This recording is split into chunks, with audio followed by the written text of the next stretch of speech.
SIR పేరుతో ఓట్లను తొలగించే ప్రయత్నం జరుగుతోందని దళిత క్రైస్తవులు మండిపడుతున్నారు. దళిత క్రైస్తవులకు కూడా ఎస్సీ హోదా కల్పించాలని డిమాండ్ చేస్తూ సికింద్రాబాద్లోని వైఎంసీఏలో రౌండ్ టేబుల్ సమావేశం నిర్వహించారు. 1950 రాష్ట్రపతి ఉత్తర్వులను సవరించేలా పార్లమెంట్లో బిల్లు ప్రవేశపెట్టాలని కేంద్రానికి విజ్ఞప్తి చేశారు. ఇక మరింత సమాచారం క్రైస్తవ మతస్థులతో మా ప్రతినిధి అరవింద్ ఫేస్ టు ఫేస్.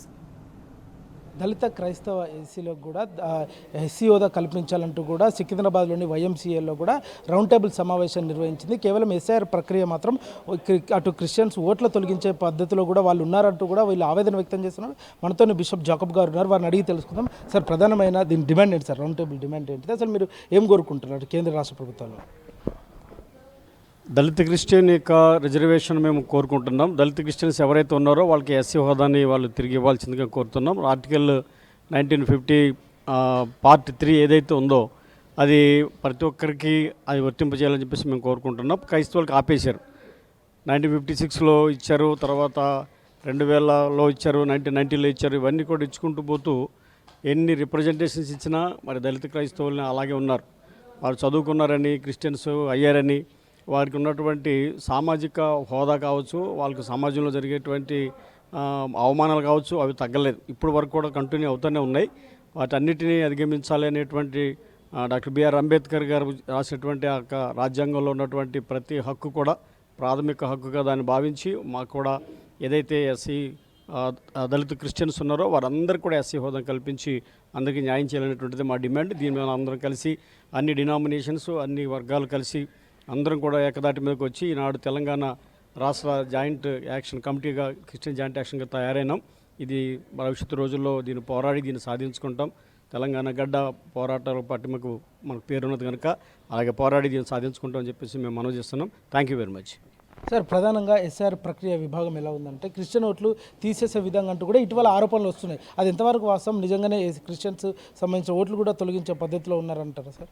ఇది ముమ్మాటికి నిజం. ఎందుకంటే జాతీయ ప్రభుత్వం ఏదైతే బీజేపీ ప్రభుత్వం ఉందో అది కేవలం మత ప్రాతిపదిక మీద నడిపిస్తున్నప్పుడు ఈ క్రిస్టియన్ ఓట్లు మరియు ముస్లిం ఓట్లు ఏ పరిస్థితులలో రావు కాబట్టి వాటిని ఎస్ఐఆర్ ప్రక్రియ నుండి దాన్ని పక్కకు తొలగించేస్తే ఖచ్చితంగా అవుతుందన్న ఏకైక ఉద్దేశంతో ఎస్ఐఆర్ను చేయడం జరిగింది. వాళ్ళకి ఇష్టమైన మతాన్ని ఎంచుకునే హక్కు ఈ రాష్ట్ర రాజ్యాంగం, ఈ దేశ రాజ్యాంగం మనకు ఎప్పుడైతే కల్పిస్తుందో మనం ఎంచుకున్న మతంలో ఉండేటట్టుగా ఉండాలి. దీన్ని ఇక్కడ ఈ రాష్ట్రంలో కేసీఆర్ గారు మొట్టమొదటి వచ్చినప్పుడు ఫస్ట్ క్రిస్మస్ను కానీ లేకపోతే మైనార్టీ ఫైనాన్స్ కార్పొరేషన్ను ఎప్పుడైతే క్రిస్టియన్ మైనార్టీ ఫైనాన్స్ కార్పొరేషన్గా విభజించిండో దాని ఫలితమే ఈరోజు చూస్తున్నాం ఒక క్రిస్టియన్కు మైనార్టీ ఫైనాన్స్ కార్పొరేషన్ చైర్మన్ రావడం. లేకపోతే అది పుట్టిన మన ఆంధ్రప్రదేశ్ పుట్టినప్పటి నుండి ఇప్పటి వరకు దానికి ముస్లింలే చైర్మన్గా ఉండే కానీ ఎప్పుడు ఒక క్రైస్తవుడు చైర్మన్గా అయిన పరిస్థితి లేదు. అది కేసీఆర్ గారి యొక్క గొప్పతనము. మరి అలాగే క్రిస్మస్ను నిర్వహించడము, మరి ఇవన్నీ అంటే కేసీఆర్ గారు క్రైస్తవులను ఎలాగైతే చూసిండో ఆ రకమైన ఇంపార్టెన్స్ మొత్తం దేశంలో నుండి రావాలని దళిత క్రైస్తవులందరం కోరుచున్నాం. రైట్ అన్న, మీరు చెప్పండి అన్న, జరిగే ఈ రౌండ్ టేబుల్ సమావేశంలో ముఖ్య ఉద్దేశం ఏంటిది? అటు కేంద్ర రాష్ట్ర ప్రభుత్వాలకు ఏం తెలియజేస్తారు? ఒకటే డిమాండ్ బ్రదర్. ప్రియాంబుల్ ఏం చెప్పిందంటే ఎవరైతే 18 years దాటుతారో వాళ్ళు ఏ మతాన్ని పుచ్చుకోవచ్చు అని ఉంది. దాని ప్రకారం కొన్ని కులాలకు ఇచ్చారు. అదే రకంగా దళిత క్రిస్టియన్లు కూడా ఎవరైతే క్రిస్టియన్స్ అవుతారో వారికి ఇమ్మీడియట్గా వారి హోదా, వారికి ఏదైతే రిజర్వేషన్ ఉందో అది రావాలని మా ప్రధానమైన డిమాండ్. చెప్పండి, ఏదైతే కేంద్ర ప్రభుత్వం చేస్తున్న ఈ ఎస్ఐఆర్ కార్యక్రమంలో అనేక మంది దళిత క్రిస్టియన్ ఓట్లు కూడా పోయే అవకాశాలు ఉన్నాయి. మరొక 42 రాజ్యాంగ సవరణ తీసుకొచ్చే అవకాశాలు కూడా బీజేపీ చేస్తుందంటూ కూడా ఇటీవల అందరూ ఆరోపిస్తున్నారు సార్. దాని గురించి ఏమంటారు? ఇలా మీరు చూస్తుండొచ్చు వెస్ట్ బెంగాల్ ఎలక్షన్స్. వెస్ట్ బెంగాల్లో 90 లక్షల ఓట్లు తీసేసిన తర్వాత అక్కడ ఉన్నటువంటి ముఖ్యమంత్రి ఏం చేసిందంటే మా దగ్గర ఇన్ని ఓట్లు పోయినాయని సుప్రీంకోర్టు దగ్గరికి పోయి అడిగింది. సుప్రీంకోర్టు ఏం చెప్పింది? అమ్మా, మీరు రావాల్సిన టైంకు రాలేదు కాబట్టి మీరు దయచేసి మీరు వెళ్ళిపోవాల్సిందే, మీరు వచ్చే ఎలక్షన్స్కి పోతే అంటే 27 లక్షల ఓట్లుతోని ఇవాళ 27 లక్షల మంది వెస్ట్ బెంగాల్లో కొట్లాడుతున్నారు. అట్లనే ఉత్తరప్రదేశ్లో, అట్లనే ఒరిస్సాలో ఇవాళ ఏదైతే ఈ కేంద్ర ప్రభుత్వాన్ని బీజేపీ కోసం ఓట్లు వేయని వర్గాలు ఏదైతే ఉన్నాయో ముస్లింలు కావచ్చు, క్రైస్తవులు కావచ్చు, ఈ ఓట్లు ఎట్లయినా మాకు రావు. మాకు రాకుండా ఏం చేయాలి? ఒక వైట్ కాలర్ ఇంతకుముందు యుద్ధాలు గన్లతో కొట్లాడుతూ ఉంటే యుద్ధాలు చేస్తాం, కానీ ఇప్పుడు ఇవన్నీ కూడా వైట్ కలర్ నేరాలు చేస్తూ ఉంటారు. బీజేపీ ఏదనుకుంటే బీజేపీ ప్రభుత్వంలోకి రావాలనుకుంటే క్రిస్తవ ఇలా ఒరిస్సా ఇలా నిన్నటి మణిపూర్లో చూసుకోండి, మణిపూర్లో ఈ అల్లర్లు లేపుతా ఉంటారు. వాళ్ళు ప్రభుత్వంలోకి రావాలంటే అక్కడ ఉన్నటువంటి ఫాదర్లను, అటువంటి బిషప్లను, అక్కడ నుండి 2 తెగలను, కూకీలను, నాగాలను ఇద్దరిని కూడా వాళ్ళకి ఇష్టానుసారంగా వచ్చి ఇలా ఎక్కడికక్కడ చర్చిలకు పోయి నిప్పు పెట్టి చర్చిలలో భయంకరమైన పరిస్థితులు చేస్తూ ఉంది. కానీ మళ్ళీ ఇక్కడికి వచ్చిన నేనేం చెప్తున్నా అంటే ఇది అదే క్రిస్టియన్లను మణిపూర్లో చంపుకుంటా నువ్వు అదే ప్రపంచ దేశాల్లో ఉన్న క్రైస్తవులు మొత్తం క్రైస్తవులు ఉన్న ఇలా ఇటలీ ప్రధానమంత్రి కావచ్చు, ఇలా జార్జ్ బుష్ కావచ్చు, ఇలా ట్రంప్ కావచ్చు, ప్రతి దగ్గర పోయి నువ్వు పొద్దున్న లేస్తే అల్లుకొని తిరుగుతూ ఉంటావు. ఇలా ముస్లింలను ఇక్కడ తిరుగుతావు.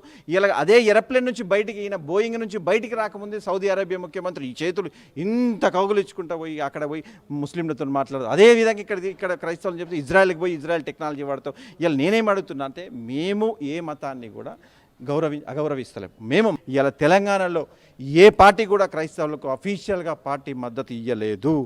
ఏదైతే కేసీఆర్ గారు అన్ని వర్గాలను సమానంగా చూసిండో, ముస్లిం, క్రిస్టియన్, హిందువులను 3 వర్గాలు సబ్బండ వర్గాలను సమానంగా చూసి ఏదైతే బతుకమ్మకు, ఏదైతే క్రిస్మస్కు, ఏదైతే రంజాన్కు ఎట్లా పండుగలు చేసిండో అదేవిధంగా సమానంగా ఉన్న ఆలోచనతో మమ్మల్ని అందరినీ కూడా కేసీఆర్ గారు మొన్న ఏం చేసిండంటే జస్టిస్ బాలకిషన్ కమిటీ చేసిండ్రు. ఆ కమిషన్ ముందు పోయి మన పార్టీ తరపున దళిత క్రైస్తవులకు అన్యాయం జరగొద్దు, ఎందుకంటే నేను అసెంబ్లీలో తీర్మానం చేసిన, నేను అందరినీ సమానంగా చూసిన, మీరు అందరూ పోండ్రి అని చెప్తే మా మాజీ మంత్రివర్యులు కొప్పుల ఈశ్వర్ గారు, అదేవిధంగా రవిచంద్ర ఎంపీ గారు, అదేవిధంగా ఆర్ఎస్ ప్రవీణ్ కుమార్ గారు, నేను అందరం కలిసి బాలకిషన్ కమిషన్ ముందు బీఆర్ఎస్ పార్టీ తరఫున మా నివేదికను అర్పించి దాని తర్వాత ఖచ్చితంగా ఆయన చెప్పిన విషయం ఏంటంటే నేను నిమిత్త మాత్రమే మీరు గ్రౌండ్లో కొట్లాడాల్సిందే. 1950 ఏదైతే ఉత్తర్వులు ఇచ్చిండ్రో ఆ ఉత్తర్వులు పార్లమెంట్లో మళ్ళీ కొత్త చట్టం చేయాలంటే మీరు పెద్ద ఎత్తున మీరు మీ నిరసన తెలియజేయాలన్న ఆలోచన చెప్పింది. కాబట్టి మొట్టమొదటిసారిగా తెలంగాణ క్రిస్టియన్ జేఏసీ అన్ని పార్టీలు, అన్ని డినామినేషన్లు కలుపుకొని ఈరోజు మొదటిసారిగా రౌండ్ టేబుల్ సమావేశం ఏర్పాటు చేయడం జరిగింది. కాబట్టి మేము ఈ రోజు నుంచి కార్యాచరణను పెద్ద ఎత్తున ముందుకు తీసుకుపోయి మాకు రావాల్సిన హక్కులను మేము ఖచ్చితంగా సాధిస్తామని మా అందరికీ ధైర్యం చెప్పడానికి కోసం ఈరోజు ఈ కార్యక్రమం ఏర్పాటు చేయబడింది. Thank you. ఏదైతే దళిత క్రైస్తవులు కూడా వారి హక్కుల కోసం పోరాటం చేస్తున్నారు, అటు కేంద్ర రాష్ట్ర ప్రభుత్వాలు కూడా కావాలనే ఉద్దేశపూర్వకంగా ఎస్ఐఆర్ ప్రక్రియలో కూడా వారి ఓట్లు తొలగిస్తున్నారంటూ కూడా ఆవేదన వ్యక్తం చేస్తున్నారు.